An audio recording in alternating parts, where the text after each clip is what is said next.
그래서 업무상 과실로 다른 사람 다치게 한 경우에는 5년 이하의 금고 또는 2천만 원 이하의 벌금에 처한다. 나와서 어떻게 해야 될지도 모르고 막 손이 덜덜덜 떨려서 그 다음에는 어떤 절차로 이루어지느냐. 그 다음에 이제 보험사 합의가 주로 이루어져요. 안녕하세요. 여러분의 하나뿐인 변호사 하나변호사입니다. 제가 이번 시간에는 교통사고 났을 때 어떻게 대처해야 되는지 교통사고 대처법에 대해서 설명해 드리려고 하는데요. 저도 이제 운전한 지가 한 10년 됐는데 저는 사고가 난 적이 몇 번 있었어요. 이제 제 과실로 긁은 적도 있고 아니면 상대방의 과실로 제가 다친 적도 있었는데 이 교통사고 대처법에 대해서 제가 설명드리려는 이유가 제가 사고가 처음 났을 때 제가 그때 검사였거든요. 그래서 제가 법에 대해서 누구보다 잘 알고 있는 사람임에도 불구하고 처음 딱 사고가 나니까 되게 당황스럽더라고요. 어떻게 대처를 해야 되는지. 운전 경력이 얼마 되지 않았거나 아니면 교통사고가 난 적이 없어서 교통사고가 났을 때 어떻게 대처해야 되는지 모르겠다라는 분들에게 제가 오늘 어떤 식으로 처리를 하면 되는지 좀 전반적으로 설명을 드리려고 해요. 일단은 오늘 제가 드리는 이 교통사고에 대한 설명은 과실로 인한 사고에만 적용이 되는 거예요. 근데 과실로 내가 사고를 낸 게 아니라 내가 고의로 사고를 냈다. 차를 가지고 갔다가 너무 화가 나서 박았다든지 아니면 누굴 쳤다든지 그런 경우에는 제가 지금 설명드리는 교통사고에 대한 대처 방안이 적용되는 게 아니라 이거는 이제 특수 폭행이나 특수 상해가 되는 거예요. 위험한 물건인 자동차를 이용한 거로 인해서 이제 특수가 붙고 그로 인해서 사람을 친 경우에는 폭행, 그리고 사람이 상해 입은 경우에는 상해. 그럼 다시 돌아와서 이 과실로 인한 교통사고에는 내가 어떻게 대처해야 되느냐를 봤을 때 내가 이제 교통사고를 내면은 그러면은 처벌 대상이 되나요?를 보면 되는데 처벌이 되는 교통사고가 있고요.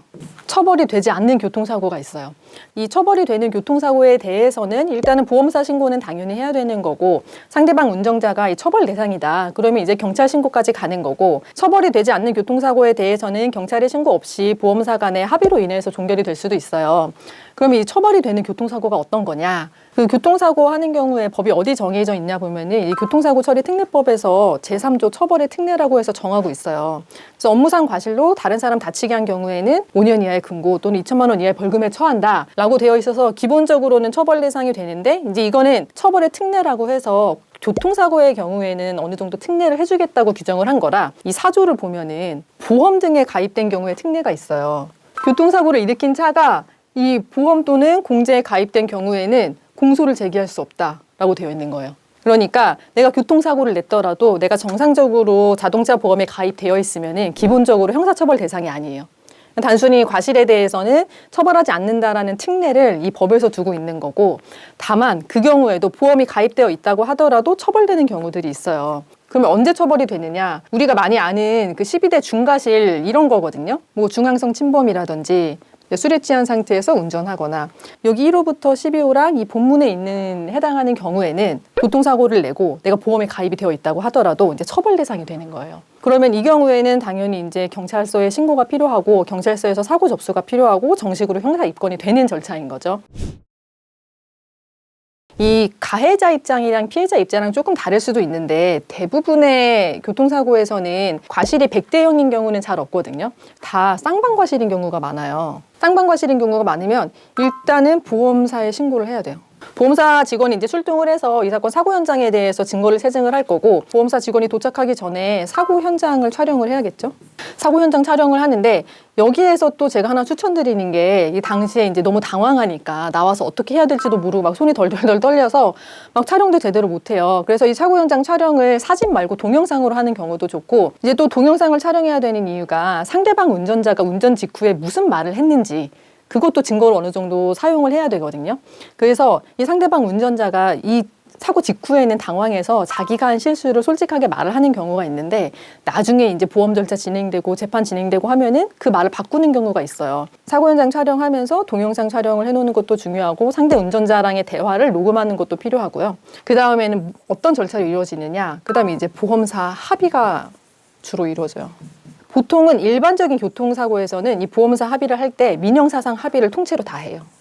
내가 이제 이 보험사 간의 합의에 좀 동의를 한다. 그러면 이 절차에서 그냥 합의를 하면 되는 거고. 그러면 네. 쌍방 아니고 한 명이 더 잘못한 것 같으면 신고 안 해도 되는 거예요? 100대0 과실이 명확한 경우에는 부르지 않아도 되는데, 근데 그거는 내 판단이고 이제 법률상 이게 100대0 과실인지 아니면 내가 10%라도 과실이 있는지는 판단하기가 어렵잖아요. 근데 그런 상황에서 피해자가 나는 피해자라 생각하고 보험사를 부르지 않으면은 우리 쪽 보험사에서 우리한테 유리하게 보상을 해줄 만한 증거를 세증하기가 어려워요. 그래서 뭐 주차된 차를 상대방 과실 100으로 박은 게 명확한 상황이라든지 이런 경우가 아니면은 본인의 보험사에도 연락을 하는 게 좋고요. 그래서 이게 이제 전반적인 절차 진행인 건데, 그러면은 사실 가장 궁금해하시는 건 이거잖아요. 이 합의에서 내가 얼마를 받을 수가 있고 상대방이 합의를 하자고 하는데 그럼 제가 합의를 꼭 해줘야 되는 건가요? 어떻게 되는 건가요? 물어보면은 이건 이제 피해자 입장에서 설명을 드리면은 교통사고가 나서 내가 이제 인사상 피해가 입었다. 그러면은 이제 병원에 입원을 할 수도 있고 아니면은 통원으로 치료를 받을 수도 있잖아요. 이게 치료를 좀 받다 보면은 초반에 보험사에서 합의 연락이 와요, 먼저.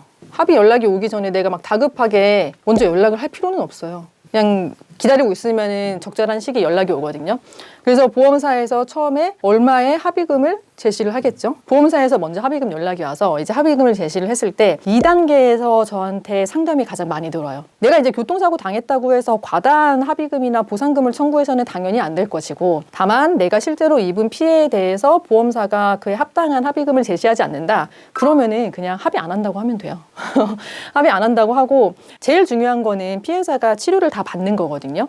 그래서 내가 아직은 몸이 더 아프니까 병원을 더 다녀보고 치료가 완료된 다음에 합의를 하겠다 하고, 그러면은 한 두어 달 후에 또 보험사에서 연락이 와요. 그래서 서로 조율을 하면서 합의를 하면 되는 거고, 보험사에서 합의를 할 때 일반적인 상황에서는 이 합의할 당시까지의 치료비는 보험사에서 지급을 하는데 그 이후의 치료비는 이 합의금에 포함시키는 게 대부분이거든요. 그래서 이때 좀 섣불리 내가 만약에 합의를 하게 되면은 내가 진짜로 치료를 받아야 되는데 그 치료비를 보존받지 못할 수도 있어요.